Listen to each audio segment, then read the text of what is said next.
ಕಾಶ್ಮೀರದಲ್ಲಿ ಉಗ್ರರ ದಾಳಿಗೆ ತುತ್ತಾದಂತಹ ಜನರ ಜೊತೆಗೆ ಉಗ್ರರ ವಿರುದ್ಧವೂ ಕೂಡ ಜಗತ್ತಿನಾದ್ಯಂತ ಆಕ್ರೋಶಗಳು ವ್ಯಕ್ತವಾಗಿದೆ. ಈಗ ಶಂಕಿತ ಉಗ್ರರ ರೇಖಾಚಿತ್ರ ಬಿಡುಗಡೆಗೊಂಡಿದೆ. ಕಾಶ್ಮೀರ ಭಯೋತ್ಪಾದಕರ ದಾಳಿಯ ಪಾತಕಿಗಳ ಶಂಕಿತ ಉಗ್ರರ ರೇಖಾಚಿತ್ರ ಬಿಡುಗಡೆಯಾಗಿದೆ. ಆಸಿಫ್ ಉಜಿ, ಸುಲೇಮಾನ್ ಶಾ ಪ್ರತಿರೋಧಿ ಪಡೆ ಅರ್ಥಾತ್ ಟಿಆರ್ಎಫ್ ಭಯೋತ್ಪಾದಕ ಸಂಘಟನೆಯ ಸದಸ್ಯರು ಎಂದು ಹೇಳಲಾಗ್ತಾ ಇದೆ. ಲಷ್ಕರ್-ಎ ತೊಯ್ಬಾ ಸಂಘಟನೆಯ 5-6 ಭಯೋತ್ಪಾದಕರ ಗುಂಪಿನಿಂದ ನಿನ್ನೆ ಪ್ರವಾಸಿಗರ ಮೇಲೆ ದಾಳಿಯಾಗಿತ್ತು. ದಾಳಿ ನಡೆಸಿದವರಲ್ಲಿ ಕನಿಷ್ಠ 2 ಪಾಕಿಸ್ತಾನದವರು. ಈ ಗುಂಪಿನಲ್ಲಿದ್ದ ಒಂದಷ್ಟು ಉಗ್ರರ ರೇಖಾಚಿತ್ರ ಫೋಟೋಸ್ಗಳನ್ನು ಬಿಡುಗಡೆ ಮಾಡಲಾಗಿದೆ. ಆ ಫೋಟೋಸ್ಗಳನ್ನು ನೀವು ಫ್ರೀಡಮ್ ಟಿವಿಯ ಸ್ಕ್ರೀನ್ ಮೇಲೆ ಈಗ ಗಮನಿಸ್ತಾ ಇದ್ದೀರಿ. ಅಮೆರಿಕಾದಲ್ಲಿ ತಯಾರಾದಂತಹ ಲಷ್ಕರ್-ಎ ತೊಯ್ಬಾ, ಆ ತೊಯ್ಬಾದ ಒಳಗಿನ ಅಂಗಸಂಸ್ಥೆಗಳೂ ಆಗಿರಲೂಬಹುದು.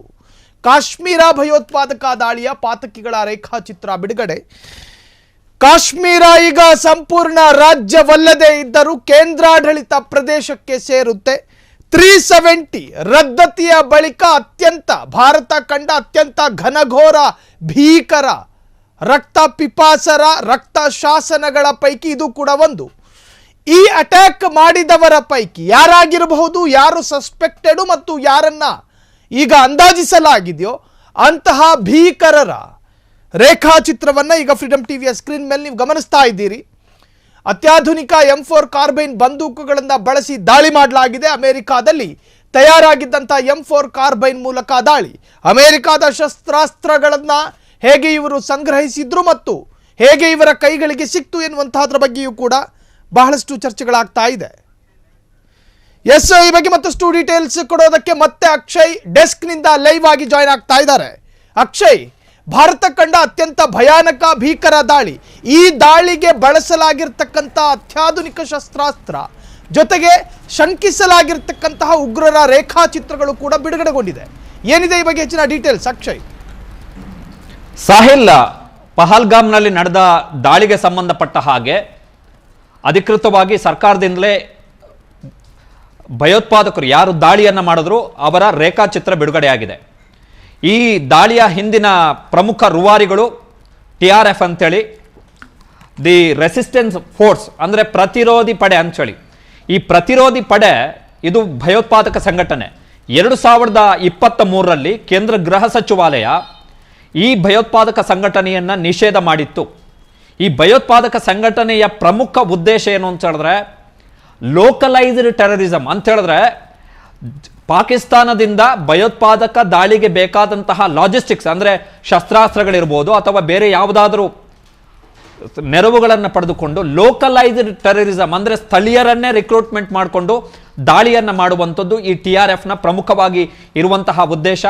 ಈ TRFನ ಸದಸ್ಯರು ಯಾರು ಅಂತ ಹೇಳಿದ್ರೆ ಆಲ್ರೆಡಿ ನಿಷೇಧಕ್ಕೆ ಒಳಗಾಗಿರುವಂತಹ ಲಷ್ಕರ್-ಇ ತೊಯ್ಬಾ ಮತ್ತು ಹಿಜ್ಬುಲ್ ಮುಜಾಹಿದೀನ್, ಈ 2 ಸಂಘಟನೆಗಳ ಕಾರ್ಯಕರ್ತರು ಯಾರಿದ್ರು ಅವರನ್ನ ಈ ಹೊಸ ಭಯೋತ್ಪಾದಕ ಸಂಘಟನೆಗೆ ಸದಸ್ಯರನ್ನಾಗಿ ಸೇರ್ಪಡೆ ಮಾಡಿಕೊಳ್ಳಲಾಗಿರುವಂಥದ್ದು. ಈ ಸಂಘಟನೆ ಹುಟ್ಕೊಂಡಿರುವುದು ಈಗ ರೇಖಾಚಿತ್ರ ನೋಡ್ತಾ ಇದ್ರಿ. ಈ ರೇಖಾಚಿತ್ರದಲ್ಲಿರುವಂಥವರು TRF ಭಯೋತ್ಪಾದಕ ಸಂಘಟನೆಗೆ ಸೇರಿದಂಥವರು. ಈ ಭಯೋತ್ಪಾದಕ ಸಂಘಟನೆ ಹುಟ್ಕೊಂಡಿರುವಂಥದ್ದು 2019ರಲ್ಲಿ ಪ್ರಧಾನಿ ನರೇಂದ್ರ ಮೋದಿ ಅವರ ಸರ್ಕಾರ ಜಮ್ಮು ಕಾಶ್ಮೀರದಲ್ಲಿ ವಿಶೇಷ ಸ್ಥಾನಮಾನ ರದ್ದುಪಡಿಸಿದ ಬಳಿಕ ಅಕ್ಟೋಬರ್ನಲ್ಲಿ ಈ ಸಂಘಟನೆ ಹುಟ್ಕೊಳ್ಳುತ್ತೆ. ಇದರ ಸುಪ್ರೀಂ ಕಮಾಂಡರ್ ಶೇಖ್ ಸಜ್ಜದ್ ಗುಲ್ ಅಂತೇಳಿ ಈತನ ಹೆಸರು.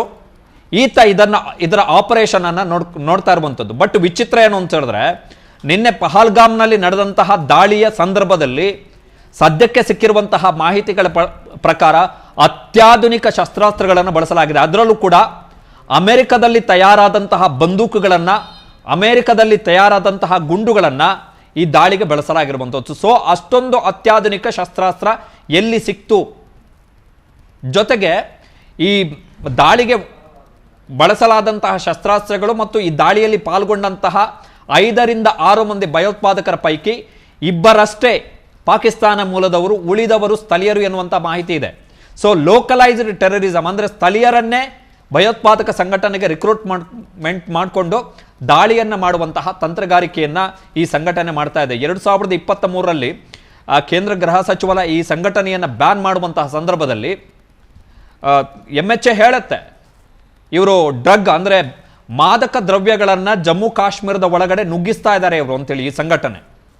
ಜೊತೆಗೆ ಕೆಲ ದಿನಗಳ ಹಿಂದೆಯಷ್ಟೇ ಪಾಕಿಸ್ತಾನದ ಸೇನಾ ಮುಖ್ಯಸ್ಥರು ಒಂದು ಹೇಳಿಕೆಯನ್ನು ಕೊಟ್ಟಿದ್ರು, ಕಾಶ್ಮೀರ ಪಾಕಿಸ್ತಾನದ ರಕ್ತನಾಳ, ನಾವು ಯಾವುದೇ ಕಾರಣಕ್ಕೂ ನಾವು ಅದನ್ನು ಬಿಟ್ಟು ಕೊಡಕ್ಕೆ ಸಾಧ್ಯನೇ ಇಲ್ಲ ಅಂತೇಳಿ. ಅದಾದ ಬಳಿಕ ನಡೆದಿರುವಂತಹ ದಾಳಿ ಇದು. ಪಾಕಿಸ್ತಾನದವರು ಇವತ್ತು ಪ್ರೆಸ್ ಸ್ಟೇಟ್ಮೆಂಟನ್ನು ಇಶ್ಯೂ ಮಾಡಿದ್ದಾರೆ. ನಮಗೂ ಈ ದಾಳಿಗೂ ಸಂಬಂಧ ಇಲ್ಲ, ನಾವು ಕೂಡ ಈ ದಾಳಿಯನ್ನು ಖಂಡಿಸ್ತೀವಿ ಅಂತೇಳಿ ಪಾಕಿಸ್ತಾನದವರು ಕೂಡ ಸ್ಟೇಟ್ಮೆಂಟನ್ನು ಇಶ್ಯೂ ಮಾಡಿದ್ದಾರೆ.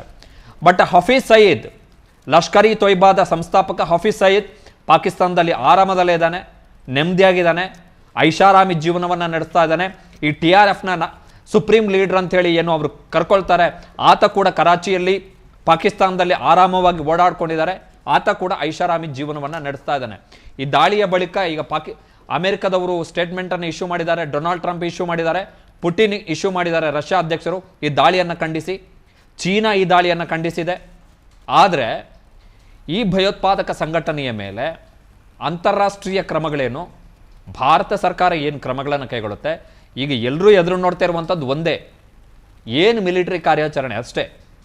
ನಾಳೆ ನಮಗೆ ಸರ್ಜಿಕಲ್ ಸ್ಟ್ರೈಕ್ ಆಗಿದೆ, ಈ ಸರ್ಜಿಕಲ್ ಸ್ಟ್ರೈಕ್ನಲ್ಲಿ ಈ ಕೃತ್ಯ ಎಸಗಿದಂತಹ ಸಂಘಟನೆಯ ಒಂದಿಷ್ಟು ಮಂದಿ ಸತ್ತು ಹೋಗಿದ್ದಾರೆ ಅಂತಾದರೆ ನಮ್ಮ ಮನಸ್ಸಿಗೆ ತಕ್ಕ ಮಟ್ಟಿಗೆ ಸಮಾಧಾನ ಆಗುತ್ತೆ. ಅದರ್ವೈಸ್ ನಮಗೆ ಸಮಾಧಾನ ಆಗಲ್ಲ. Because we want revenge. So ಸಂಜೆ ಸಭೆಯ ಬಳಿಕ, ಭದ್ರತೆಯ ಮೇಲಿನ ಸಭೆಯ ಬಳಿಕ ಮೋದಿ ಸರ್ಕಾರ ಏನು ಕ್ರಮ ಕೈಗೊಳ್ಳುತ್ತೆ, ವಿಶೇಷವಾಗಿ ಈ ಸಂಘಟನೆಗೆ ಸಂಬಂಧಪಟ್ಟ ಹಾಗೆ ಕಾದು ನೋಡಬೇಕು. ಸಾಹಿಲ್, ಥ್ಯಾಂಕ್ ಯು ಅಕ್ಷಯ್, ತಮ್ಮೆಲ್ಲ ಡೀಟೇಲ್ಸ್ಗೆ. ಈಗ ಮೂರನೇ ಸರ್ಜಿಕಲ್ನ ಒಂದು ಫಿಯರ್ ಕೂಡ ಪಾಕಿಸ್ತಾನಕ್ಕೆ ಶುರುವಾಗಿರುವಂತಹದ್ದು. ಈಗಾಗಲೇ ಶಂಕಿತರ ಫೋಟೋ ರಿಲೀಸ್ ಆಗಿದೆ. ಮೂರನೇ ಸರ್ಜಿಕಲ್ ದಾಳಿಯ ಫಿಯರ್ ಶುರುವಾಗಿದೆ. ಪಾಕಿಸ್ತಾನದ ಎದೆಗೆ ನಡುಕವು ಶುರುವಾಗಿದೆ. ಪಾಕಿಸ್ತಾನ ದೇಶ ಗಢ ನಡುಕ್ತಾ ಇದೆಯಾ? ಪಾಕಿಸ್ತಾನದ ಮೊದಲ ರಿಯಾಕ್ಟ್,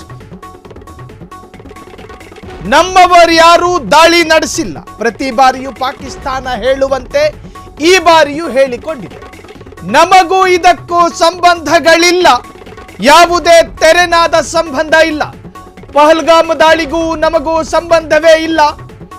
ಪಾಕ್ ರಕ್ಷಣಾ ಮಂತ್ರಿ ಖ್ವಾಜಾ ಆಸಿಫ್ ಮಾತಿದು. ಪಾಕಿಸ್ತಾನ ಅಧಿಕೃತವಾಗಿ ಪತ್ರಿಕಾ ಪ್ರಕಟಣೆಯ ಜೊತೆಗೆ ಮೂರನೇ ಸರ್ಜಿಕಲ್ ದಾಳಿಯ ಫಿಯರ್ ಈಗ ಶುರುವಾಗಿದೆ. ಶುರುವಾದ ಬೆನ್ನಲ್ಲೇ ಅಧಿಕೃತವಾದ ಸಮರ್ಥನೀಯ ಮಾತಲ್ಲ ಅದು. ಪಾಕಿಸ್ತಾನ ಈ ಕೃತ್ಯವನ್ನು ಕೂಡ ಖಂಡಿಸುವುದರ ಜೊತೆಗೆ ನಮಗೂ ಇದಕ್ಕೂ ಯಾವುದೇ ತೆರನಾದ ಸಂಬಂಧ ಇಲ್ಲ, ಯಾವುದೇ ತರಹದ ಸಂಬಂಧವೂ ಇಲ್ಲ, ನಾವು ನೆರವು ಕೊಟ್ಟಿಲ್ಲ.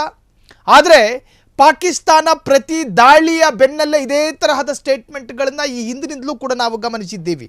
ಅದು ಯಾರಿದ್ದಾಗಲೂ ಕೂಡ, ಯಾವುದೇ ವ್ಯಕ್ತಿ ಪ್ರಧಾನಿಯಾಗಿದ್ದಾಗಲೂ ಕೂಡ ಪಾಕಿಸ್ತಾನದ ಸರ್ಕಾರ ಇದೇ ತರಹದ ಒಂದು ಸ್ಪಷ್ಟನೆಯನ್ನು ಕೊಡ್ತಾ ಇತ್ತು. ಸೊ ಈ ಬಾರಿಯೂ ಕೂಡ ಈ ದಾಳಿಯ ಬೆನ್ನಲ್ಲೇ ಪಾಕಿಸ್ತಾನ ಹೇಳಿಕೊಳ್ತಾ ಇರುವಂತಹದ್ದು, ಈ ದಾಳಿಗೂ ಪಾಕಿಸ್ತಾನದ ಸರ್ಕಾರಕ್ಕೂ ಅಥವಾ ಪಾಕಿಸ್ತಾನದ ಗೃಹ ಇಲಾಖೆಗೂ ಯಾವುದೇ ತರಹದ ಸಂಬಂಧಗಳಿಲ್ಲ.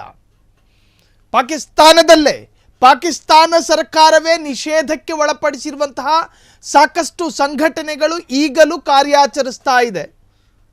ಹಾಗಾಗಿ ಆ ಸಂಘಟನೆಗಳ ಪೈಕಿ ಲಷ್ಕರ್ ಎ ತೊಯ್ಬಾದ ಒಳಗಿರ್ತಕ್ಕಂತಹ ಅಂಗಸಂಸ್ಥೆಯ ಪೈಕಿ TRF ಎನ್ನುವಂತಹದ್ದು ಪ್ರಮುಖವಾದದ್ದು. ಸೊ ಆ ಸಂಘಟನೆಯ ಕಾರ್ಯಕರ್ತರು ಈ ಕೃತ್ಯ ನಡೆಸಿರಬಹುದು ಎಂದು ಪಾಕಿಸ್ತಾನ ಸರ್ಕಾರವೂ ಕೂಡ ಅಂದಾಜು ಮಾಡಿದೆ.